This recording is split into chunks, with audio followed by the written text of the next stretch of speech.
ورحمة الله وبركاته. الحمد لله رب العالمين. الحمد لله الذي هدانا لخير الأديان وشرفنا للسعادة الإسلام ومجدنا بطريق الصحابة والأولياء الكرام. الصلاة والسلام على من كان نبيا وآدم بين الماء والطين، شفيع المذنبين، خاتم النبيين، وعلى آله وأصحابه إلى يوم الدين. أما بعد، فقد قال الله عز وجل في شان حبيبه تعظيما له وتوقيرا: إن الله وملائكته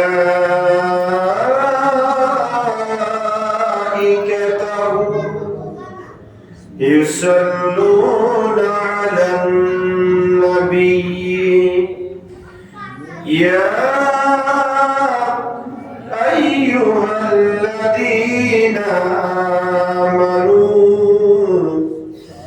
صلوا عليه وسلموا تسليما. صلى الله على سيدنا محمد وآله وصحبه. صلى الله على سيدنا محمد وآله وصحبه. صلى الله على سيدنا محمد وآله وصحبه وسلم. أعوذ بالله من الشيطان الرجيم. بفضله بكرمه بسم الله الرحمن الرحيم. لقد كان لسبع في مسكنهم آية جنتان عن يمين وشمال كلوا من رزق ربكم واشكروا له بلدة طيبة ورب غفور. صدق الله مولانا العظيم وبلغنا رسوله النبي الأمين ونحن على ذلك لمن الشاهدين والشاكرين والحمد لله رب العالمين. মুআজ্জাজ মুহতারাম হযরতে মুসল্লিয়ান ইজাম, সম্মানিত উলামায়ে কেরাম, রাহমানি ওয়া রাহিমাকুমুল্লাহ, আমরা আল্লাহ সুবহানাহু ওয়া তাআলার আলিশান দরবারে লক্ষ কোটি শুকর আদা করছি যে আল্লাহ সুবহানাহু ওয়া তাআলা পবিত্র রজবুল মুরাজ্জব মেরাজুন নবীর এই মহিমান্বিত মাসের চতুর্থ জুমা নামাজ জুমা আদায়ের মহান লক্ষ্যে আল্লাহর ঘর মসজিদে আসার বসার সালাম ইয়ারজ করার সুযোগ আর তৌফিক যে আল্লাহ আমাদেরকে দান করেছেন তার দরবারে পড়ছি আলহামদুলিল্লাহ। আর লক্ষ দুরূদ ও সালামের হাদিয়া প্রেরণ করছি সোনার মদিনায় কামলিওয়ালা নবী, নুরুন নবী, হায়াতুন নবী, ইমামুল আম্বিয়া নবী, মেরাজের দুলহা নবী মুহাম্মদুর রাসূলুল্লাহ সাল্লাল্লাহু তাআলা আলাইহি ওয়াসাল্লাম নূরি দরবার সোনার মদিনায় উচ্চ আওয়াজে আরেকবার বলছি আলহামদুলিল্লাহ। মুহতারাম হাজিরিন, আমাদের আলোচনার বিষয় হচ্ছে কোরআনুল কারীমের ৩৬ নম্বর সূরা সূরাতুস সাবা। আজকে ইনশাআল্লাহ আমরা সূরাতুস সাবার আলোচনা শেষ করব। এই সূরাতুস সাবার মূল বিষয় হচ্ছে নবী সুলাইমান আলাইহিস সালাতুস সালামকে আল্লাহ যে শ্রেষ্ঠত্ব দান করেছেন, সেই শ্রেষ্ঠত্বের বর্ণনা এই সূরা সাবার মধ্যে বর্ণিত হয়েছে। সুবহানাল্লাহ। আমরা গত জুমায় সূরাতুস সাবার আলোকে নবী সুলাইমান আলাইহিস সালাতুস সালামের 7টা বৈশিষ্ট্য নিয়ে আলোচনা করব বলেছিলাম। তার মধ্যে আমরা 3টা বৈশিষ্ট্য নিয়ে আলোচনা করেছি। নবী সুলাইমানকে আল্লাহ এমন বৈশিষ্ট্য দান করেছেন যেটা অন্য কোন নবীকে আল্লাহ দেন নাই। সুবহানাল্লাহ। 1 নম্বর হচ্ছে বাতাসকে তার অনুগত করে দিয়েছেন। বায়ু ছিল নবী সুলাইমানের অনুগত, যেদিকে বলতেন সেই দিকে বাতাসে নিয়ে যেত। বিনা ইঞ্জিনে, বিনা মেশিনে 1 মাসের রাস্তা সকাল বেলায়, 1 মাসের রাস্তা বিকেল বেলায়। 2 নম্বর বৈশিষ্ট্য হচ্ছে তিনি তামাকে তরল ধাতুতে পরিণত করতে পারতেন। হাত দিয়ে চাপ দিলে তামা গলে আঙ্গুলের ফাঁক দিয়ে টপ টপ করে পানির মতো পড়তো। সুবহানাল্লাহ। 3 নম্বর বৈশিষ্ট্য হচ্ছে জিন জাতিকে তার অনুগত করে দেওয়া হয়েছে। জিন জাতিকে কার? নবী সুলাইমান আলাইহিস সালাতুস সালাম। এই 3টা বৈশিষ্ট্য আমরা গত জুমায় শুনেছি। আজকে বাকি 4টা বৈশিষ্ট্য শুনবো ইনশাআল্লাহ। আল্লাহ সুবহানাহু ওয়া তাআলা নবী সুলাইমানের 4র্থ নম্বর বৈশিষ্ট্য বলেছেন, নবী সুলাইমানকে আমি এমন ক্ষমতা দান করেছি তিনি জীবজন্তু, পশু পাখির ভাষা বুঝতেন। সুবহানাল্লাহ। কার ভাষা? পশু পাখির ভাষা নবী সুলাইমান বুঝতেন। আল্লাহ বলছেন কোরআনুল কারীমের সূরা নামলের মধ্যে, ওয়ারিসা সুলাইমানু দাউদা وقال يا أيها الناس علمنا منطق الطير وأوتينا من كل شيء إن هذا لهو الفضل المبين. سبحان الله. নবী সুলাইমান, আমি নবী সুলাইমানকে দাউদ আলাইহিস সালাতুস সালামের স্থলাভিষিক্ত করেছি। গত জুমায় বলেছিলাম দাউদ আলাইহিস সালামের বৈশিষ্ট্য ছিল তিনি লোহাকে হাত দিয়ে কি করতে পারতেন? গড়াই ফেলতে পারতেন। বাবা এবং সন্তানের উভয়জনের সাথে মিল আছে না নাই? আল্লাহ বলছেন আমি সুলাইমানকে দাউদ আলাইহিস সালামের স্থলাভিষিক্ত করেছি এবং বললেন ওয়াকারা, আল্লাহ বলছেন ইয়া আইয়ুহান নাস, হে লোকেরা আমার, উল্লিমনা মানতিকাত তায়র, যে লোক সমাজকে নবী সুলাইমান সম্বোধন করে বলেছেন যে আমাকে আল্লাহ রাব্বুল আলামিন ফকিকুলের ভাষা শিক্ষা দিয়েছেন। সুবহানাল্লাহ। তায়রুন মানে ফাঁকি, ফাঁকির ভাষা বুঝার ক্ষমতা আমাকে আল্লাহ দিয়েছেন। ওয়া উতিনা মিন কুল্লি শাই, এবং আমাকে প্রত্যেক ব্যাপারে শিক্ষা দেওয়া হয়েছে। সুবহানাল্লাহ। ইন্না হাযা লাহুল ফাদলুল মুবিন, এটা হচ্ছে আমার কোনো শ্রেষ্ঠত্ব নয়, এটা আমার আল্লাহর দয়া এবং মেহেরবানি। কে বলছেন? নবী সুলাইমান। দেখেন, এটা বলেন না যেটা আমার বৈশিষ্ট্য, আমার ক্রেডিট, আমার ক্ষমতা, এই ধরনের কথা বলেন না। কি বলছেন? ইন্না হাযা লাহুল ফাদলুল মুবিন, এটা ছিল স্পষ্ট আল্লাহ পাকের দয়া আর মেহেরবানি, এটা আমার কোনো ক্রেডিট নয়। সুবহানাল্লাহ। তাহলে নবী সুলাইমানের 4র্থ নম্বর বৈশিষ্ট্য হচ্ছে নবী সুলাইমানকে আল্লাহ রাব্বুল আলামিন হাকামুল হাকিমিন, পশু পাখির ভাষা বুঝার ক্ষমতা দিয়েছেন। এমন ক্ষমতা আল্লাহর অন্য কোন নবীকে দান করেন। পঞ্চম নম্বর বৈশিষ্ট্য হচ্ছে নবী সুলাইমানকে আল্লাহ রাব্বুল আলামিন হাকামুল হাকিমিন ফিফিলিকার ভাষা বোঝার ক্ষমতা দিয়েছেন। সুবহানাল্লাহ। ফিফিলিকা আছে না? ফিবরা আছে না নাই? আমরা কি ফিবরা কি বলে আমরা কি বুঝি না? নবী সুলাইমান ফিফিলিকার ভাষা বুঝতেন। সুবহানাল্লাহ। ফিফিলিকা যে কথা বলতেন নবী সুলাইমান তা বুঝতেন। আল্লাহ বলছেন কোরআনুল কারীমের সূরা নামল, সূরা নম্র মানে ফিফিলিকা, নম্র মানে কি? আল্লাহ রাব্বুল আলামিন ফিফিলিকার নামে একটা সূরা নাযিল করেছেন। সুবহানাল্লাহ। সূরাতুন নামল। এই সূরাতুন নামলের মধ্যে আল্লাহ বলছেন হাত্তা ইজা আতাউ আলা ওয়াদিন নাম قالت نملة يا أيها النمل ادخلوا مساكنكم لا يحطمنكم سليمان وجنوده وهم لا يشعرون। জোরে বলুন না সুবহানাল্লাহ। নবী সুলাইমান একদিন তার দলবল সঙ্গী সাথীদেরকে নিয়ে রাস্তা দিয়ে যাচ্ছেন। কোন নবী?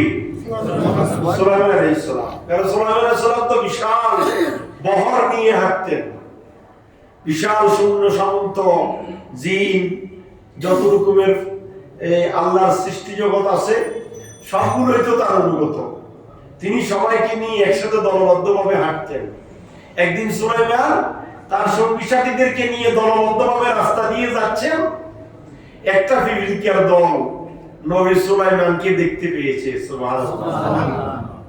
তো ফিফিলিকা দলের একটা রাজা থাকে, একটা বড় পরিচালক থাকে। বড়টা যেদিকে যায় ছোটগুলো সেই দিকে যায়। তো বড়টা ছোটদেরকে সম্বোধন করে বলছেন নবী সুলাইমান তার দলবল নিয়ে আসতেছে, সুতরাং তোমরা তাড়াতাড়ি গুহার ভিতরে ঢুকে যাও, গর্তের ভিতরে প্রবেশ করো। যদি গর্তের ভিতরে প্রবেশ না করো নবী সুলাইমানের পায়ে পদদলিত হয়ে তোমরা নিঃশেষ হয়ে যাবে, মরে যাবে। সুতরাং তোমরা তাড়াতাড়ি গুহার ভিতরে ঢুকে যাও। সুবহানাল্লাহ। এটা যে ফিফিলিকার রাজা ছিল সে তার অন্যান্য ফিফিলিকাদেরকে এই কথা বলছেন। নবী সুলাইমান ফিফিলিকা তার তার সঙ্গী সাথীদেরকে কি বলেছে এটা নবী সুলাইমান বুঝতে পেরেছেন। সুবহানাল্লাহ। আল্লাহ বলেন হাত্তা ইজা আতাউ আলা ওয়াদিন নাম, যখন তারা ফিফিলিকার উপত্যকায় গিয়ে পৌঁছলেন পারাত নামলাতু, একটা ফিফিলিকা, নারী ফিফিলিকা, মহিলা ফিফিলিকা বলছে ইয়া আইয়ুহান নামলু দুখুলু মাসাকিনাকুম, হে আমার ফিফিলিকার দল, হে আমার বন্ধুরা, হে আমার সঙ্গী সাথীরা, উদখুলু মাসাকিনাকুম, তোমরা তোমাদের গুহার ভিতরে গর্তের ভিতরে প্রবেশ করো। লা ইয়াহতিমান্নাকুম সুলাইমান ওয়া জুনুদু, সুলাইমান এবং তার দলবল আসতেছে। ওহুম লা ইয়াশউরুন, তারা তোমাদেরকে না দেখে পদদলিত করে ফেলবে, তোমরা তাদের পায়ে পিষ্ট হয়ে মারা যাবে। সুতরাং তোমরা তাড়াতাড়ি গুহার ভিতরে ঢুকে যাও। সুবহানাল্লাহ। নবী সুলাইমানকে আল্লাহ এই ক্ষমতা দিয়েছেন। নবী সুলাইমান এটা দেখে হাসতেছেন। নবী সুলাইমান বলতেছেন তোমরা মানে বলতেছো একজন আরেকজনকে যে তোমরা নবী সুলাইমানের পদদলিত হয়ে মারা যাবে, তোমরা গুহার ভিতরে প্রবেশ করো। আর এই ফিফিলিকার দলের কথা নবী সুলাইমান অনুধাবন করতে পেরেছেন, বুঝতে পেরেছেন। সুবহানাল্লাহ। এটা ছিল নবী সুলাইমানের 5 নম্বর বৈশিষ্ট্য। 6 নম্বর বৈশিষ্ট্য হচ্ছে নবী সুলাইমানকে এমন ক্ষমতা দেওয়া হয়েছে যা অন্য কাউকে দেওয়া হয় নাই। সুবহানাল্লাহ। অন্য কোন নবী রাসূলকে আপনি কি মনে করেন বিশাল একটা তখ্ত সিংহাসন, বিশাল একটা সিংহাসনের উপরে তিনি উঠে বসতেন আর মনে মনে বলতেন যাও, ইঞ্জিন নাই, মেশিন নাই, ড্রাইভার নাই, পাইলট নাই, পরিচালক নাই। তিনি শুধু তখ্ত নিয়ে বসতেন, তখ্তের উপরে সিংহাসনের উপরে বসতেন আর বাতাস তাকে 1 মাসের রাস্তা নিয়ে যেত। সুবহানাল্লাহ। এমন ক্ষমতা আল্লাহর অন্য কোন নবীকে। আচ্ছা, তিনি ক্ষমতা পেয়ে কি অহংকার করেছেন নাকি শুকরিয়া আদায় করেছেন? আল্লাহু আকবার। নবী সুলাইমান ক্ষমতা পেয়ে অহংকার করেন নাই, নবী সুলাইমান শুকরিয়া আদায় করেছেন। কি শুকরিয়া আদায় করেছেন? ওয়ালাকাদ আতাইনা দাউদা ওয়া সুলাইমানা ইলমা ওয়া ক্বালা আলহামদুলিল্লাহিল্লাযী ফাদ্দালানা আলা কাসীরিন মিন ইবাদিহিল মুমিনিন। জুরুল্লাহ সুবহানাল্লাহ। নবী সুলাইমান আল্লাহর প্রশংসা করেছেন। আর কি বলেছেন? ক্বালা, নবী সুলাইমান বলেছেন, রাব্বিগফিরলি, আল্লাহ আপনি আমাকে ক্ষমা করে দেন। তিনি বলতেছেন যে আমাকে এত পাওয়ার দেওয়া হয়েছে, এত ক্ষমতা দেওয়া হয়েছে, না জানি আমার ভিতরে কোনো অহংকার গর্ব আসি যায়, এই জন্য তিনি আগে ক্ষমা প্রার্থনা করতেছেন। কার কাছে? আল্লাহর কাছে। তিনি আগে বলছেন রব্বিগফিরলি, আল্লাহ আপনি আমাকে মাফ করে দেন। কি? ওয়াহাবলি মুলকা, আপনি আমাকে যে রাজত্ব দিয়েছেন, যে ক্ষমতা দিয়েছেন, লা ইয়ামবাগি লিআহাদিন মিন বাদি, এমন ক্ষমতা আপনি আমার পরে আর কাউকে দিবেন না। সুবহানাল্লাহ। ইন্নাকা আনতাল ওয়াহ্হাব, নিশ্চয় আপনি বড় দয়ালু। সুবহানাল্লাহ। একজনকে ক্ষমতার আসীন করেন কে? আল্লাহ। মুলকি তুতিল মুলকা মান তাশা ওয়া তানজিউল মুলকা মিম্মান তাশা ওয়া তুইজ্জু মান তাশা ওয়া তুযিল্লু মান তাশা বিয়াদিকাল খায়র ইন্নাকা আলা কুল্লি শাইইন কাদির। সুবহানাল্লাহ। আল্লাহ বলেন সবকিছুর মালিক তো একমাত্র আমি আল্লাহ। ক্ষমতায় বসাইও আমি আল্লাহ, ক্ষমতাচ্যুত করিও আমি আল্লাহ। আল্লাহ ক্ষমতার বিষয়ে মস্তদে সম্মানের সহিত বসাইতেও পারেন, আবার কান্দরি নামাই ফেলতেও পারেন। আল্লাহ কি কোনো সৈন্য সামন্তের প্রয়োজন হয়? না। ফেরাউন, নমরুদ, বড় বড় শক্তিধর, ক্ষমতাধর প্রেসিডেন্ট, বাদশা, তাদেরকে মুহূর্তের ভিতরে আল্লাহ ক্ষমতাচ্যুত করতে দেরি করেছেন? না। সুতরাং এটা আমাদেরকে শিক্ষা গ্রহণ করতে হবে। কুরআনুল কারীমে অন্যান্য নবীদের ইতিহাস ঘটনা বর্ণনা করার পিছনে আল্লাহর উদ্দেশ্য হচ্ছে আমাদেরকে শিক্ষা দেওয়া। সুবহানাল্লাহ। তাহলে নবী সুলাইমান এমন ক্ষমতা নবী সুলাইমানকে দিয়েছেন যেটা আল্লাহ অন্য কাউকে দেন নাই। এটা হচ্ছে নবী সুলাইমানের 6 নাম্বার বৈশিষ্ট্য। আর 7 নাম্বার সর্বশেষ নবী সুলাইমানের বৈশিষ্ট্য হচ্ছে সুলাইমানকে আল্লাহ ন্যায় বিচার করার জ্ঞান দান করেছেন। সুবহানাল্লাহ। সুলাইমানের বিচার আল্লাহ বলেন, নবী সুলাইমানের বিচার মানে আমি আল্লাহর বিচার। সুবহানাল্লাহ। নবী সুলাইমান যে বিচার করতেন সেটা আল্লাহর কাছে সবচাইতে কি হতো? গ্যারান্টেড হতো, পছন্দ হতো। আল্লাহ রাব্বুল আলামিন হাকামুল হাকিমিন বলছেন, আমার নবী সুলাইমানের বিচার মানে আমি আল্লাহর বিচার। সুবহানাল্লাহ। কুরআনুল কারীমের সূরা আম্বিয়া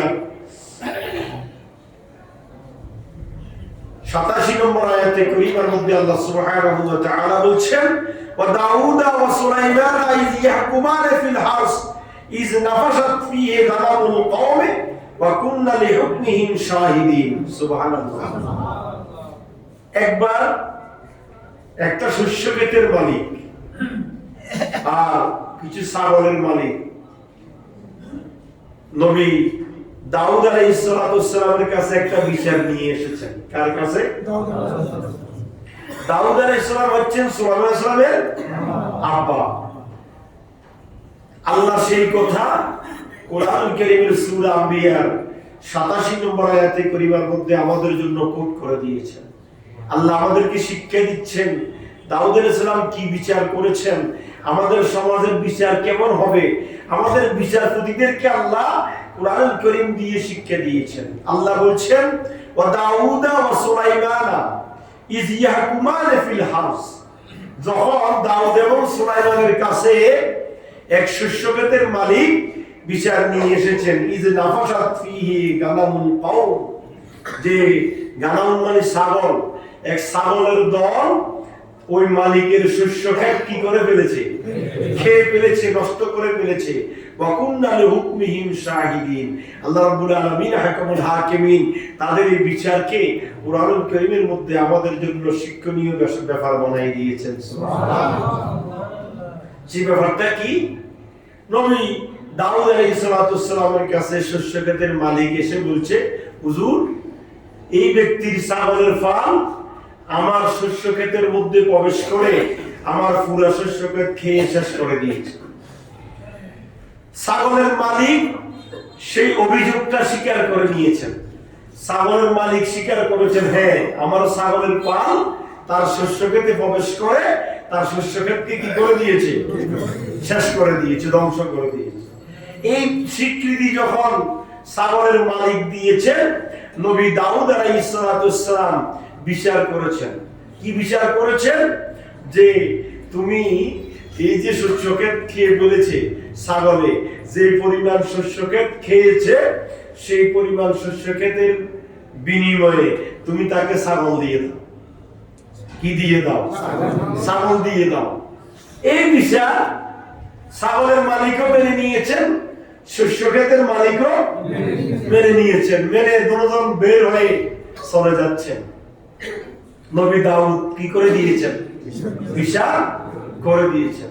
যখন বের হয়ে রাস্তায় গেলেন, ঘরের দরজা বাড়ির দরজায় গেলেন, সাক্ষাৎ হয়ে গেল নবী সুলাইমান আলাইহিস সালামের সাথে। সুবহানাল্লাহ। নবী সুলাইমান বলে, কোথায় গিয়েছেন? বলে, আমরা আপনার আব্বা দাউদ আলাইহিস সালামের কাছে গিয়েছি। ব্যাপারটা কি? ব্যাপার ছিল এই ব্যক্তির ছাগলের পাল আমার শস্য ক্ষেত নষ্ট করেছে। তা আমার আব্বাই কি বিচার করেছে? আপনার আব্বাই বিচার করেছে শস্য ক্ষেত যে পরিমাণ নষ্ট করেছে সেই পরিমাণ ছাগলের পাল আমাকে দিয়ে দিবে। নবী সুলাইমান বলে, না, এই বিচার আমার পছন্দ হয় নাই। বিচারটা যদি আমি করতাম তাহলে ভিন্ন আকৃতিতে করতাম। জোরে বলুন সুবহানাল্লাহ। কারণ নবী সুলাইমানের বিচার আল্লাহ বলেছে কার বিচার? আমার বিচার। নবী সুলাইমানের বিচারটা ভিন্ন হবে কি হবে না? তখন তাদেরকে নিয়ে চলে গেলেন নবী দাউদ আলাইহিস সালামের কাছে। আব্বা, আপনি এই শস্য ক্ষেতের মালিক এবং ছাগলের মালিক, তাদের যে বিচার করেছেন, আমি যদি বিচারটা করতাম তাহলে আমি ভিন্ন আকৃতিতে করতাম। সুবহানাল্লাহ বলবেন না? বাবা কি গরম হয়েছে? রাগ করেছে দেখে ধমক দিয়ে তাড়িয়ে দিয়েছে? না, না। বাবা বলছেন, দাউদ আলাইহিস সালাম বলছে, তাহলে বাবা তোমার বিচারটা কেমন হয় দেখি, তুমি বিচার করো। নবী সুলাইমান বিচার করলেন যে যে শস্য ক্ষেতের মালিক, আল্লাহ কোরআন কারীমের মধ্যে সূরা আম্বিয়ার 87 নম্বর আয়াতের মধ্যে আমাদেরকে শিক্ষা দিয়েছেন। এই ব্যাপারটা সরাসরি আল্লাহ কোরআন কারীমের সূরা আম্বিয়ার ভিতর কোট করে দিয়েছেন। সুবহানাল্লাহ। নবী সুলাইমান বললেন, বিচারটা যদি আমি করি তাহলে এইভাবে হবে। কিভাবে হবে? তখন তিনি বললেন যে ছাগলের পাল যে ব্যক্তির শস্য ক্ষেত খেয়েছে, ওই শস্য ক্ষেতের মালিককে ছাগলের পাল ছাগলগুলো দিয়ে দিবে। ছাগলগুলো সে লালন পালন করবে, ছাগলের দুধ এবং ফসল দিয়ে সে উপকৃত হবে। ততদিন পর্যন্ত ছাগলের পাল শস্য ক্ষেতের মালিকের কাছে থাকবে যতদিন পর্যন্ত ছাগলের মালিক এই শস্য ক্ষেত যেই অবস্থায় ছিল সেই অবস্থায় তৈরি করে না দিবে। এই দিকে এই বিচারটা যদি এইভাবে হয় তাহলে শস্য ক্ষেতের মালিক তার শস্য ক্ষেত আগের মতো পরিপূর্ণভাবে ফিরিয়ে পাবে। এই দিকে ছাগলের মালিক তার ছাগলগুলা পেয়ে যাওয়ার জন্য খুব দ্রুত শস্য ক্ষেতের পরিচর্যা করে শস্য ক্ষেত আগের মতো তার শস্য ক্ষেতের মালিককে বুঝাই দিবে। যখন সে মালিককে শস্য ক্ষেত আগের মতো বুঝাই দিবে তখন ওই শস্য ক্ষেতের মালিক তার ছাগলগুলা ছাগলের মালিককে দিয়ে দিবে। তখন ছাগলের মালিক ছাগল পেয়ে যাবে, শস্য ক্ষেতের মালিক শস্য ক্ষেত বরাবর পেয়ে যাবে, কারো কোনো ক্ষতি হবে না। জোরে বলুন সুবহানাল্লাহ। আল্লাহ বলেন, এটা হচ্ছে আমার বিচার। সুবহানাল্লাহ। নবী সুলাইমানকে আল্লাহ এই বিচার করার কি দিয়েছেন? ক্ষমতা। শুধু তাই নয়, বুখারী এবং মুসলিম শরীফের মধ্যে একটা হাদিস শরীফ এসেছে, দুই মহিলা একবার সফরে বের হয়েছে। কোথায় বের হয়েছে? সফরে বের হয়েছে। দুজনের কাছে ছিল ছোট্ট দুটো বাচ্চা, দুগ্ধ শিশু, দুধ পান করানোওয়ালা শিশু, ছোট ছোট দুটো বাচ্চা ছিল। কিছু দূর যখন তারা হেঁটে চলে গিয়েছেন, এই ওয়াকিয়াটা এই ঘটনাটা বুখারী শরীফের মধ্যে এসেছে। কিছু দূর যখন তারা হেঁটে চলে গেলেন তখন একটা বাঘ এসে ওই বড় মহিলার কোল থেকে তার বাচ্চাটা ছিনিয়ে নিয়েছে। মহিলা কয়জন? একটা বড়, একটা বয়সে বড় আর একটা বয়সে ছোট। দুজনের কাছে কি আছে? কোলে বাচ্চা আছে। তো বাচ্চা নিয়ে বের হয়েছেন। কিছু দূর যাওয়ার পরে একটা বাঘ এসে বড় জনের কোল থেকে ওই বাচ্চাটা কি করে নিয়েছেন? ছিনিয়ে নিয়েছেন। ছিনিয়ে নিয়ে নেওয়ার পরে বড় মহিলাটা ছোট মহিলার বাচ্চা নিয়ে টানাটানি করতেছে, বলতে এটা আমার বাচ্চা, আমার বাচ্চা আমাকে দিয়ে দাও, তোমার তো বাঘে নিয়ে নিয়েছে। এইভাবে দুজন কি করতেছে? ঝগড়া করতেছে। এই ঝগড়া বিবাদের মধ্যে যখন লিপ্ত রইল, তখন তারা বলছে না, আমাদের এই সমাধানের জন্য আমরা নবী সুলাইমানের কাছে যাবো। সুবহানাল্লাহ। নবী সুলাইমান আমাদেরকে একটা সুষ্ঠু সমাধান দিন। নবী সুলাইমান আলাইহিস সালাতু সালামের দরবারে চলে গেলেন। দোনো মহিলা যখন নবী সুলাইমানের কাছে গেলেন, যাওয়ার পরে অভিযোগ দিলেন যে আমরা দুজন বের হয়েছি, প্রতিমধ্যে বাঘ এসে বাচ্চা নিয়ে গিয়েছে। বড় জনে বলে আমার বাচ্চা নেয় নাই, ছোট জনের বাচ্চা নিয়েছে। ছোট জন বলে বড় জনের বাচ্চা নিয়েছে, আমার বাচ্চা নেয় নাই, এটা হচ্ছে আমার বাচ্চা। ছোট জন বাচ্চা দাবি করছে, বড় জন ওই বাচ্চাটা নিজের দাবি করছে। তাহলে দুটোটা মহিলা একটা সন্তানের মালিক দাবি করছে। তখন নবী সুলাইমান তার সৃষ্ট কিভাবে সমাধান দিবেন দেখেন। নবী সুলাইমানের ফজ্ঞা, কতটুকু জ্ঞান বিজ্ঞানের অধিকারী ছিলেন নবী সুলাইমান। সুলাইমান আলাইহিস সালাতু সালাম একটা জিনকে ডাক দিলেন, কারণ জিনেরা ছিল নবী সুলাইমানের অনুগত। তিনি যে মুহূর্তে যেটা বলতেন জিনেরা সেই কাজ করতেন। নবী সুলাইমান ডাক দিলেন একটা জিনকে। জিন আসলো, বলে একটা ছুরি নিয়ে আসো, ধারালো একটা কি নিয়ে আসো, ছুরি নিয়ে আসো। ছুরি এনে এই সন্তানকে দুই ভাগ করে দুইটা মহিলাকে দিয়ে দাও। সুবহানাল্লাহ। আচ্ছা বলেন দেখি, এই সন্তানটা যদি দুই ভাগ করা হয়, এটা কি কারো আগে যাবে?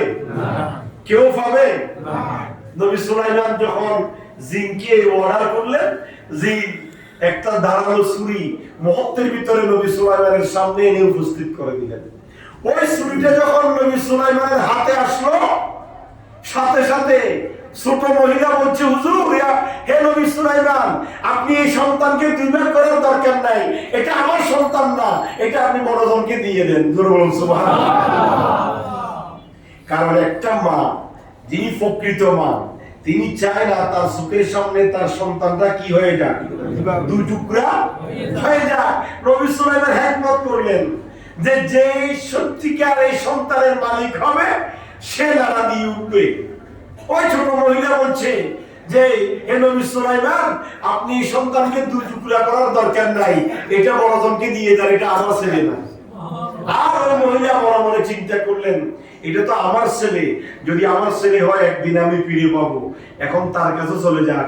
এখন যদি দুই টুকরা করে ফেলা হয় তাহলে তো কেউ ভাবে না সে মারা যাবে, কিন্তু এই ছেলেটা যদি তার কাছে লালিত পালিত হয়, বড় হয়, একদিন আমি মা হিসেবে সে আমাকে টেনে নিবে। সুবহানাল্লাহ। নবী সুলাইমান বিচার করলেন। সেই বিচারের ভিতর নবী সুলাইমান বললেন, এটা হচ্ছে, আমি বুঝতে পেরেছি নিঃসন্দেহে এটা হচ্ছে ছোট মহিলার ছেলে। এই ছেলেটা হবে ছোট মহিলা, বড় মহিলা মিথ্যা কথা বলেছে। জোরে বলুন সুবহানাল্লাহ। আল্লাহ রাব্বুল আলামিন হাকিমুল হাকিমিন কুরআনে হাকিমের মধ্যে এই ঘটনাকে এড করে দিয়েছেন। আল্লাহ বলছেন, নবী সুলাইমান যে বিচার করেছে এটাও আমি আল্লাহর বিচার। বুখারী শরীফের মধ্যে হাদিস শরীফটা এইভাবে এসেছে। তাহলে আমরা জানতে পারলাম নবী সুলাইমানের 7টা বৈশিষ্ট্য। কয়টা বৈশিষ্ট্য? নবী সুলাইমানকে আল্লাহ রাব্বুল আলামিন হাকিমুল হাকিমিন এই ক্ষমতা দিয়েছেন, প্রজ্ঞা দিয়েছেন, জ্ঞানের মালিক বানিয়েছেন।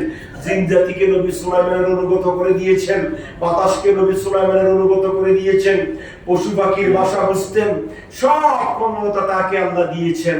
দেওয়ার পরেও নবী সুলাইমান অহংকার করে নাই। নবী সুলাইমান কি বলেছে? সূরা নামলের 15 নম্বর আয়াতে কারীমার মধ্যে আল্লাহ বলছেন, ওয়ালাকাদ আতাইনা দাউদা ওয়া সুলাইমানা ইলমা, আমি আল্লাহ দাউদ এবং সুলাইমানকে ইলম দিয়েছি, জ্ঞান দিয়েছি, প্রজ্ঞা দিয়েছি, পাণ্ডিত্য দান করেছি, অনেক ক্ষমতার মালিক বানিয়েছি। وقال الحمد لله الذي فضلنا على كثير من عباده المؤمنين সাথে সাথে নবী দাউদ এবং সুলাইমান আলাইহিস সালাম আল্লাহর প্রশংসা করে বলছে রব্বুল আলামিন আপনি আমাদেরকে যে পাণ্ডিত্য দান করেছেন, যে প্রজ্ঞা দান করেছেন, যে জ্ঞান বিজ্ঞান দান করেছেন, যে ক্ষমতা দান করেছেন, পশু পাখির ভাষা বোঝার ক্ষমতা দিয়েছেন, জিন জাতিকে অনুগত করে দিয়েছেন, বাতাসকে অনুগত করে দিয়েছেন, এমন নিয়ামত আপনি আর কোন মুমিন বান্দাকে দান করেন নাই। এই জন্য আমরা আলহামদুলিল্লাহ আপনার প্রশংসা এবং আপনার শুকরিয়া আদায় করছি। এই আয়াতে করিমা এবং এই সূরার দ্বারা আল্লাহ রাব্বুল আলামিন হাকামুল হাকিমিন আমাদেরকে শিক্ষা দিয়েছেন নিয়ামত পেয়ে আল্লাহর পক্ষ থেকে নিয়ামত পেয়ে কি করতে হবে? শুকরিয়া আদায় করতে হবে। নিয়ামত দেন কে? বান্দাকে। আবার নিয়ামত থেকে ছিনিয়ে দেন কে? ক্ষমতা আল্লাহ বান্দাকে দেন, আবার ক্ষমতাচ্যুত করেন কে? আল্লাহ। এই জন্য আল্লাহ রাব্বুল আলামিন হাকামুল হাকিমিন এই জন্য আমাদেরকে শিক্ষা গ্রহণ করতে হবে। এই জন্য আমরা তো শিক্ষা গ্রহণ করি না, আমরা ধরাকে সরা মনে করি। এই জন্য কেউ মনে করতেছে আমরাই এখন অলিনম, এখন একজন ফালাইছে, এই জন্য আমরা সবকিছুর মূল। আপনারা যদি তাদের মতো করেন আপনারা একদিন ফালাইতে হবে, দর খুঁজি পাবেন না। কথা বলেন ঠিক কি না? আপনারা একদিন ফালাইতে হবে। এই জন্য সাবধান, যারা ফালিয়েছে তাদের থেকে শিক্ষা গ্রহণ করেন। নবী সুলাইমান এটা আমাদেরকে শিক্ষা দিয়ে গিয়েছেন। আল্লাহ রাব্বুল আলামিন হাকামুল হাকিমিন নবী সুলাইমানের সেই কথা থেকে, সেই কাহিনী থেকে দেখেন ঘটনা ঘটেছে নবী সুলাইমান এবং দাউদের আমলে, কিন্তু সেটা আল্লাহ রাব্বুল আলামিন হাকামুল হাকিমিন কুরআনুল কারীমের সূরা সাবার মধ্যে, সূরা নমলের মধ্যে, সূরা আম্বিয়ার মধ্যে আল্লাহ আমাদের জন্য শিক্ষণীয় বিষয় বানাই দিয়েছেন। কথা বলেন ঠিক কি না? আমরা কিভাবে জানলাম? নবী সুলাইমানের ঘটনা, নবী দাউদের ঘটনা আমাদেরকে আল্লাহ কুরআনুল কারীমের মাধ্যমে কি দিয়েছেন? শিক্ষা দিয়েছেন। ক্ষমতা পেয়ে দরাকে সরা মনে করা যাবে না। এই জন্য শিক্ষা গ্রহণ করতে হবে। আপনি মানুষ যখন ভুল করে তখন শিখে। কথা বলেন ঠিক কিনা? আমাদের দেশে বলে না ধাক্কা খাইলে ফাক্কা হয়। আপনি যখন ভুল করবেন, ভুল থেকে আপনি শুদ্ধ হবেন, ভুল থেকে আপনি সংশোধন হবেন। তাই একজনের ভুল করে ফালিয়েছে, ফালানোর জায়গাও পাচ্ছে না, তাহলে আপনাকে তো সেটার থেকে শিক্ষা গ্রহণ করতে হবে। কিন্তু গ্রামগঞ্জে গোটা বাংলার জমিনে এক অস্বস্তিকর পরিস্থিতি বর্তমানে বিরাজ করছে। কথা বলেন ঠিক কিনা? তো এইটা কেন হবে? এটা কেন হবে? তারা 15 বছর এক দলে খেয়ে পালিয়েছে, আপনি যে আরো 15 বছর পরে পালাইতে হবে না তার কোনো নিশ্চয়তা আছে না। আপনাকে জনগণ সবকিছু করতে পারে, সুতরাং শিক্ষা গ্রহণ করতে হবে। আজকের এই সূরাতুস সাবা নবী সুলাইমান এবং দাউদ আলাইহিস সালামের জীবনী থেকে আমাদেরকে এই ব্যাপারে শিক্ষা গ্রহণ করতে হবে। আল্লাহ সুবহানাহু ওয়া তাআলা সূরাতুস সাবার আলোকে নবী সুলাইমানের যে ঘটনা, এই বৈশিষ্ট্যগুলো আমরা গত জুমা এবং আজকের জুমায় শুনলাম। আল্লাহ আমাদেরকে আমল করার তৌফিক দান করুন। আমিন। আমরা জানি এই মাস হচ্ছে রজবুল মুরাজ্জব। বড় আশ্চর্য লাগে আসলে আলেম বলেন, জাহেল বলেন, আল্লাহর ভয় যদি মানুষের অন্তরে না থাকে তাহলে সে সবকিছু করতে পারে। কথা বলেন ঠিক কিনা? আল্লাহর ভয় যদি মানুষের অন্তরে না থাকে তাহলে সে সবকিছু করতে পারে। আলেম বলেন আর জাহেল বলেন। আমি আশ্চর্য হয়ে গেলাম, এই নামাজে আসার 2 মিনিট আগে মোবাইল ফেসবুকে গেলাম, তখন আমাদের দেশের একটা আলোচিত একটা মিডিয়া ব্যক্তিত্ব, সে বলতেছে শায়েখ নাকি আহমদুল্লাহ তার নাম। তো দেখেন সে বলতেছে, আমি এই নামাজে আসার 2 মিনিট আগে দেখছি মোবাইলে এখন আছে ইসলামিক সেন্টার এই ধরনের একটা ইয়াতে, তো লিখতেছে যে রজব মাস মেরাজের জন্য, মেরাজের সাথে রজব মাসের সাথে কোনো সম্পর্ক নাই। জোর কথা তো এদের অন্তরে আল্লাহর ভয় তো নাই। এরা কাফের, মুশরিক, খ্রিস্টান, ইহুদি, নাসারাদের থেকে টাকা খেয়ে কোরআন এবং হাদিসকে একেবারে বিলুপ্ত করে দিচ্ছে। সাধারণ মানুষ, কিছু কিছু মানুষ তাদের দিকে হুকিমারি থাকে, মনে করে যে সে ছাড়া, আহমদুল্লাহ ছাড়া আর কোনো বড় হুজুর বাংলাদেশে নেই। কিছু কিছু ইয়ং জেনারেশন, কলেজ পড়ুয়া ছাত্র তার প্রতি মায়া, আর সে ইহুদি, নাসারা, খ্রিস্টানদের থেকে টাকা খেয়ে ইমানকে এমন ভাবে বিক্রি করে দিয়েছে। আমি ভালো করে শুনলাম, সে বলতেছে রজব মাসের সাথে মেরাজের সাথে কোনো সম্পর্ক নাই, এবং রজব মাসে মেরাজ হয়েছে তার কোনো দলিল নেই। আমি ভালো করে শুনছি, ভুল শুনি নাই। কিন্তু সে যেটা বলছে এই কথাকে আমি দুই একবার রিপ্লাই করে শুনেছি, আমি আশ্চর্য হয়ে গেলাম। সে বলতেছে রজবের সাথে মেরাজের কোনো কি নাই, সম্পর্ক নাই। আবার সে বলতেছে রজবের সাথে রোজার কোনো সম্পর্ক নাই, মেরাজের সাথে রোজার কোনো সম্পর্ক নাই। নাউজুবিল্লাহ বলবেন না? এই দেখেন সাধারণ মানুষের ঈমানকে, আমলকে তারা কিভাবে বিনষ্ট করে দিচ্ছে। এখন নফল ইবাদতের জন্য তুমি দলিল খুঁজতেছো কেন?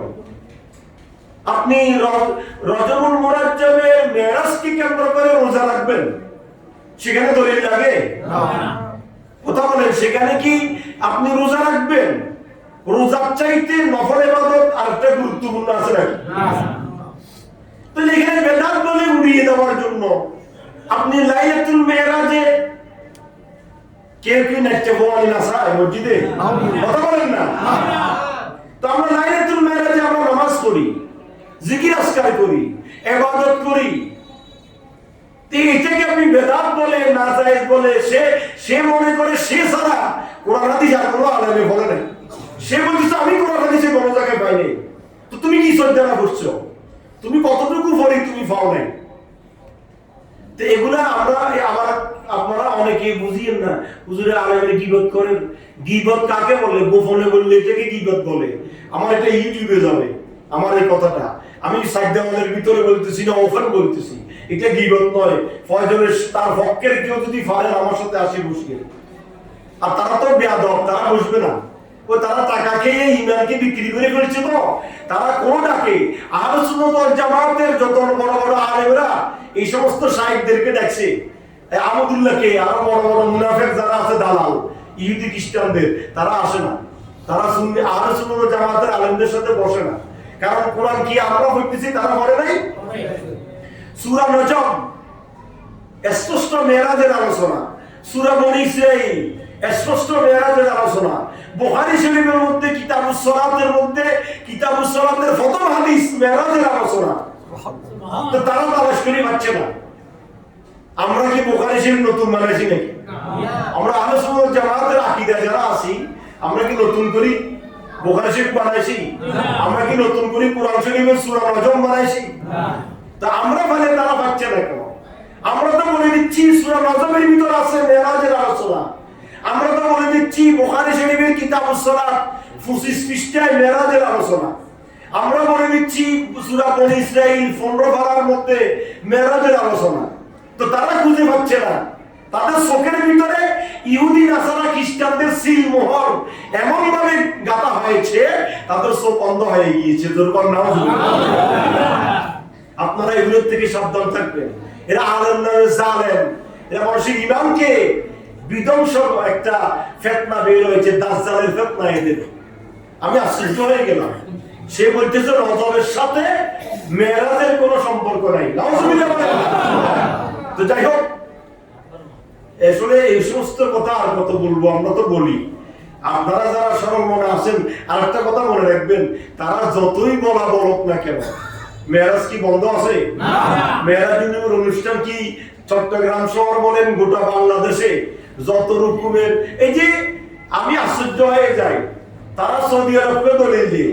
কিন্তু এখন তো মিডিয়ার যুগ, ইউটিউবে, ফেসবুকে আপনারা দেখেন না, মদিনা শরীফে লাইলাতুল মেরাজ, লাইলাতুল বরাত, লাইলাতুল কদরকে কেন্দ্র করে সেখানে মিলাদ কিয়াম দরুদ সালাম পর্যন্ত হয়। সুবহানাল্লাহ। ইয়া নবী সালাম আলাইহি আমরা যে মিলাদ পড়ি, কিয়াম করি, সেই কিয়াম মদিনা শরীফের রওজা মুবারকের পাশে পর্যন্ত হয়। এই সমস্ত দিবস রাত্রিগুলোতে, কিন্তু তারা দলিল দিয়ে সৌদি আরবে। তো যাই হোক, এইগুলা যত তারা না বলবে, এটার আরো আমরা যারা এটার পক্ষে, আমরা যারা এটাকে ইবাদত মনে করি আরো বেশি হয়। কথা বলেন ঠিক কি না? তারা এই যে আমাদের জুলুসকে বেদাত বলে উড়াই দেয়, কিন্তু জুলুসের লোক বেশনা কম হয়। এগুলো আল্লাহ রাব্বুল আলামিন হাকামুল হাকিমিন, এই তারা যে টাকা খেয়ে ঈমানকে বিক্রি করে ফেলছে, এটা প্রমাণিত হওয়ার পরেও লোকদেরকে আল্লাহ দেখাই দিয়ে, দেখো আমি আল্লাহ তোমাদের পক্ষে আছি। সুবহানাল্লাহ। তো আগামী সোমবার দিবাগত রাত্রিতে হচ্ছে লাইলাতুল মেরাজ, রজবুল মুরাজ্জবের 26 তারিখ দিবাগত রাত্রি, যে রাত্রিতে আল্লাহ রাসূলকে আল্লাহ দুনিয়ার জমিন থেকে আরশ আযমে নিয়েছেন, জান্নাত দেখাইয়েছেন, জাহান্নাম দেখাইয়েছেন, ইমামুল আম্বিয়া লকব দিয়েছেন। আল্লাহ রাসূল হচ্ছে ইমামুল আম্বিয়া, আমি হচ্ছি আপনাদের ইমাম, আর আল্লাহর নবী হচ্ছে সমস্ত নবীদের ইমাম। সুবহানাল্লাহ। সেই মেরাজের রাত্রিতে আল্লাহ প্রমাণ করাই দিয়েছেন, জান্নাত দেখাইয়েছেন, জাহান্নাম দেখাইয়েছেন, আল্লাহর রুবিয়তের সমস্ত নিয়ামত দেখাইয়েছেন, আল্লাহর সাথে কথা বলেছেন। 27 বছর মেরাজে ছিলেন, গোটা পৃথিবী নিস্তব্ধ ছিল। তারপরে আল্লাহ রাব্বুল আলামিন হাকামুল হাকিমিন 27 বছর পরে আরশ, কুরসি, লৌহ, কলম সব সাইর করে মুহূর্তের ভিতরে আবার আল্লাহর ঘরের সামনে আল্লাহর নবীকে এনে দিয়েছেন। সুবহানাল্লাহ। তো এই মেরাজের নবী উপলক্ষে আগামী সোমবার এবং মঙ্গলবার দুইটা রোজা রাখবেন। তো যারা সোমবারে রোজা রাখেন, এই রোজাটা সোমবারে রোজা হয়ে যাবে, আর মঙ্গলবারে কুমু লায়ালিহা ওয়া সুমু নাহারিহা। আমি বলি হাদিসটা জয়ীফ, জয়ীফ মানে দুর্বল, জয়ীফ মানে কি? তো আপনি জয়ীফ হাদিস, আমাদের জন্য তো জয়ীফ হাদিস সমস্যা নাই, আপনি আমল করেন। মানুষকে আমল থেকে কেন ছুড়ে দিচ্ছেন আপনি? আপনি বলেন যে মেরাজুন নবী উপলক্ষে রোজা রাখলে সওয়াব আছে, না রাখলে কি নাই? গুনাহ নাই। রাখলে তোমরা রাখতে পারো, এটা ভালো কাজ। আর না রাখলে তোমাদের গুনাহ হবে না, অসুস্থ হইলে সমস্যা থাকলে তুমি রাখিও না। আপনি এভাবে বলেন না, এই বেদাত, এটা বললে গুনাহ হবে। এই ধরনের কথা বলি সাধারণ মুসলমানদের এই ঈমান আকীদাকে আপনি নষ্ট করে দিচ্ছেন। তো আপনি এটার দ্বারা কি ভালো হচ্ছে? না। আপনি যদি মানুষকে একটা ভালো কাজের আদেশ দেন, এই ভালো কাজটা যদি আপনি করেন, আমি আদেশ দিয়ে আপনি করার কারণে আপনি যে সওয়াব পাবেন, আমি আদেশ দেওয়ার কারণে আমি সেই সওয়াব পাবো। সুবহানাল্লাহ। আমার আপনার আমল থেকে কি হবে না? বলবেন। আপনি যদি আজকের এই ওয়াজে শুনে আপনি যদি সোমবার এবং মঙ্গলবার দুটো রোজা রাখেন, সোমবারে দিবাগত রাত্রিতে লাইলাতুল মেরাজ উদযাপন করেন, এশার নামাজ বাজামাত আদায় করেন, দুরূদ সালাম মিলাদ কিয়াম জিকির আজকার করে মুনাজাত করে যান, পরের দিন মঙ্গলবারে রোজা রাখেন, আপনি রোজা রেখে রাত্রিতে ইবাদত বন্দেগী করে যে সওয়াব পাবেন, আমি বলার কারণে আপনি যে কাজটা করলেন, আপনার সেই হুবহু সওয়াব আমার আমলনামা আসবে, কিন্তু আপনার আমল থেকে কমবে না। সুবহানাল্লাহ। তো এটার দ্বারা তো ভালো কাজ। তাআওয়ানু আলাল বিররি ওয়াত তাকওয়া ওয়া লা তাআওয়ানু আলাল ইসমি ওয়াল উদওয়ান। আল্লাহ বলেন সৎ কাজের আদেশ দাও, ভালো কাজের জন্য মানুষকে উদ্বুদ্ধ করো, খারাপ কাজ থেকে বাধা প্রদান করো। তা আপনি রোজা রাখতে বাধা প্রদান করতেছেন, আপনি কত বড় শায়েখ? আপনি বলেন এইভাবে করো। এই যে এই আজ থেকে আরো 210 বছর আগে, 20 বছর আগে বিভিন্ন জায়গায় বড় বড় বক্তা আমরা শুনেছি, মাথায় যাইও না করে এভাবে হাত দিয়ে দাঁড়িয়ে সবার থেকে জনসম্মতি নিচ্ছে, ঠিক বলে সবাই লাফাই উঠছে এক ধরনের লোক। তো এটার দ্বারা কি ভালো কাজ করছে? না। এটার দ্বারা নিজেও কষ্ট পাইছে, আল্লাহ দেখাই দিয়েছেন। বলে যে মাজারে মশারি কেন দেয়? এখানে মশাই কামড়ায় নাকি? তা আল্লাহর ঘরে গিলাপ কেন দেয়? আল্লাহর ঘর থেকে মশা আসে না, তাহলে আল্লাহর ঘরে গিলাপটা কেন দিল? প্রশ্ন আসে না? এটা একটা সম্মান। আপনি সম্মান করেন, সম্মান করতে দলিল লাগে না, কাউকে সম্মান করতে কি লাগে না? দলিল লাগে। এগুলো বুঝতে হবে, এগুলো বুঝার ব্যাপার। যাই হোক, আগামী সোমবার দিবাগত রাত্রিতে লাইলাতুল মেরাজ, আমরা এশারের নামাজ বাজামাত আদায় করব, নামাজ কলমা হবে, জিকির আজকার হবে, মিলাদ কিয়াম হবে, মুক্তসর আলোচনা হবে, রাত্রি যাপন করব। পরের দিন মঙ্গলবার আমরা রোজা রাখবো। কথা বলেন ঠিক কি না? কি রাখবো? রোজা রাখবো। রোজা রাখবো। মা বোনদেরকে বাড়িতে বলবেন রোজা রাখার জন্য। এই আর সেহরি আমরা সাহারি গ্রহণ করব, সাহারির টাইম হচ্ছে 5টা 5:07 মধ্যে আপনি সাহারির লাস্ট টাইম, সর্বোচ্চ 10, 5:10 মধ্যে খানা শেষ করবেন। আর ইফতারি হচ্ছে 5:37 5:37 আপনি ইফতারি করবেন। মাগরিবের আযান দিবে 37-38 কিন্তু আপনি সূর্য অস্ত যাবে আপনার 5:37 আগামী সোমবার। আপনি 5:37 3বার দুরূদ শরীফ পড়ে ইফতার করবেন, আর সাহারি খাবেন 5:10 মধ্যে। এইভাবে আপনি রাত যাপন করবেন, ইবাদত বন্দেগী করবেন, মুরব্বিদের কবর জিয়ারত করবেন, ফাতিহা নামাজ করবেন, ভালো খানা তৈরি করে এতিম মিসকিন অসহায় গরিব গুরবা আত্মীয় স্বজনকে খাওয়াবেন। এটাতে লাভ না ক্ষতি? ওইটা করে না, ভালো কাজে করে না। আমাদেরকে দাও, তারা মাদ্রাসাগুলি বসে থাকেনি, তাদের মাদ্রাসা ছাগল গরু এই যে কথা বলতে কথা আসে, নাম টাইম তৈরি গেছে, আমার বুঝে আসে না। তারা বড় বড় মাদ্রাসাগুলো খুলি বসে থাকেনি, নাম দেজে অমুক মাদ্রাসা এতিমখানা, ওই ফিসি দিল একটা লাগাই রাখে কি খানা, তার মানে আমরা উদ্বুদ্ধ হয়ে গেলাম, নাম রাখে এতিমখানা। তো বড় বড় ছাগল যায়, গরু যায়, ভালো বড় বস্তুগুলো তারা খায়। ছেলেদের বাগে বড় যে হাড্ডি, কদু দিয়ে আর আলু দিয়ে হাড্ডি, এগুলো আমাদের প্র্যাকটিক্যাল দেখা। কিন্তু বড় আফসোস লাগে ওই কথাটা, আকিকা করে থু মারলে গায়ে পড়ে, উপরে থু মারলে কোথায় পড়বে? আমরা তো আলেমের লেবাসদারি, আমাদের গায়ে তো পাঞ্জাবি আছে। এগুলো বলতেছি দুঃখের কারণে বলতেছি। আজকাল মানুষ বোকা নাই, সবাই সচেতন।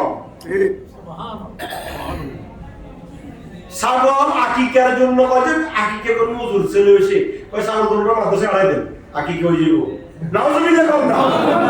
কেমনে আকিকা? আকিকা মানে কোরবানি। আকিকা মানে কি বলেন না? কোরবানির গোশতকে যেমন 3 ভাগ করি, 1 ভাগ আত্মীয় স্বজন, 1 ভাগ এতিম মিসকিন, 1 ভাগ নিজেরা খান, আকিকাও সেম। আপনি ছাগলটা দিয়ে দেন বললেন, আপনারাও কি করেন? কি জন্য আমি বুঝি না, সাধারণ মানুষে টাকা বাঁচানোর জন্য আকিকে দিবে লাই করে দিয়ে দেয়, অমুক মাদ্রাসা ছাগলকে দিবে লাই, আকিকে মাঞ্জার আকিকে ওই ছাগলকে দিলে আকিকে হয় গেল না, তো আকিকে কেন ইয়ে দেয়? তার গোস্ত তুলে গেল না, হয় না মাদ্রাসা দিবে লাই রাখাইয়ে, তো কেন হইব আকিকা? আকিকা হবে 3 ভাগ করে, 1 ভাগ আপনি খাবেন, 1 ভাগ এতিম মিসকিনকে দিবেন, 1 ভাগ আত্মীয় স্বজনকে খাওয়াবেন, সেটা হবে আকিকা। এই হুজুররা এই কথা বলে না, সঠিক মাসালাটা তখন আর হুজুররা বলে না। আমাদের মাথাটা দিয়ে দেন, ছাগলটা মাথার মাথা দিয়ে দিছে, গরুকে হাতের মাথা দিয়ে দিছে, তারা বস আমার খার মুসমারি। এই হলো যে আমাদের দেশের আলেম ওলামার পরিস্থিতি। মানুষ যাবে কোন দিকে? আলেমদের যদি এই দোষী হয়, এই সমস্যা হয়, মানুষ যাবে কার কাছে? এই সমস্ত আলেমের কারণে ভালো আলেমের বদনামি, কথা বলেন ঠিক কিনা? ভালো আলেমের বদনামি হয় এই সমস্ত আলেমের কারণে। সুতরাং সঠিকটা আমাদের আলেম ওলামারা, আমাদের দেশের মানুষ বলে না, নিজের দলবাড়ি হবে, নিজের পক্ষে যাবে, ওটা ওটা ঠিক আছে। কিন্তু যেটাতে নিজের একটু বেয়াঘাত ঘটবে, ওটা আর বলে না হক কথা। আপনারাও আকিকা দিতে ওইভাবে দিবেন না। ছাগলকে জবাই করবেন, 3 ভাগ করে, 1 ভাগ নিজেরা খাবেন, 1 ভাগ এতিম মিসকিনকে খাওয়াবেন, আর 1 ভাগ আত্মীয় স্বজনকে দিবেন। হ্যাঁ, আপনি এতিমখানায় দিবেন, দেন, আমার কোনো বাধা নাই, এতিমকে আপনি দেন, খাওয়ান। ওই 3 ভাগ করে 1 ভাগ আপনি ফাঁক করে দেন, বা ফাঁকের ব্যবস্থা করে মাদ্রাসায় দিয়ে দেন, সেটা করেন। হুজুররাও এটা বলা দরকার, এইভাবে করেন, কথা বলেন ঠিক কি? কিন্তু এইভাবে আর করেন। যাই হোক, আপনারা আমলটা করবেন। নফল আমলের জন্য কোনো দলিল লাগে না, নফল তেলাওয়াতের জন্য কোনো দলিল লাগে না, নফল ইবাদত বন্দেগীর কোনো দলিল লাগে না। আমরা বলতেছি না লাইলাতুল মিরাজ উদযাপন করা ফরজ, বলছে কোন আলেম? কোন সুন্নি আলেম, আহলে সুন্নাত ওয়াল জামাতের আকীদাভুক্ত কোন আলেম বলে নাই লাইলাতুল মিরাজ পালন করা ফরজ, এই কথা আমরা বলি নাই। আমরা লাইলাতুল মিরাজে ইবাদত করব যতটুকু সম্ভব। আমি যদি লাইলাতুল মিরাজে আর কিছুই না করি, এই এশার নামাজটা বাজামাত আদায় করি এবং ফজর নামাজটা যদি বাজামাত আদায় করি, তাহলে আল্লাহ রাসূলের হাদিস মোতাবেক পুরো রাত্রি ইবাদত করলে যে সওয়াব, সেই সওয়াব আমার আমলনামার মধ্যে কি হয়ে যাবে? লেখা হয়ে যাবে। তাহলে আপনি এটা করেন। আর পরের দিন রোজা রাখেন, রোজা রাখতে তো কোনো দলিলের প্রয়োজন নাই, নফল রোজা রাখবেন আপনি, সওয়াব হবে, এটাতে আপনি খুশি হবেন। আল্লাহ আল্লাহর নবীকে মেরাজে নিয়ে গিয়েছে, অন্যান্য নবীরা আল্লাহকে দেখতে চেয়েছেন, দেখতে পারেন নাই, আর আমার নবীকে আল্লাহ দুনিয়ার জমিন থেকে নিয়ে দেখা দিয়েছেন। এর চাইতে আনন্দের আর কিছু আছে নাকি? তো নবী আপনার নবী, আমি নবীর সেই নবীর উম্মত, নবীর আনন্দের কাজে আমি আনন্দিত হব। এটা তো যদি আমি বাধা করি, বাধা দিই, তাহলে আমি আলেম নয়, আলেম নামে আল্লাহ রাব্বুল আলামিন হাকিমুল হাকিম আমাদেরকে হেফাজত করুন। আগামী সোমবার আমরা যাতে করে লাইলাতুল মিরাজ উদযাপন করতে পারি, দিবাগত রাত্রিতে আসবেন। আর আপনারা জানেন নতুন এই হালনাগাদ নতুন ভোটার হচ্ছে।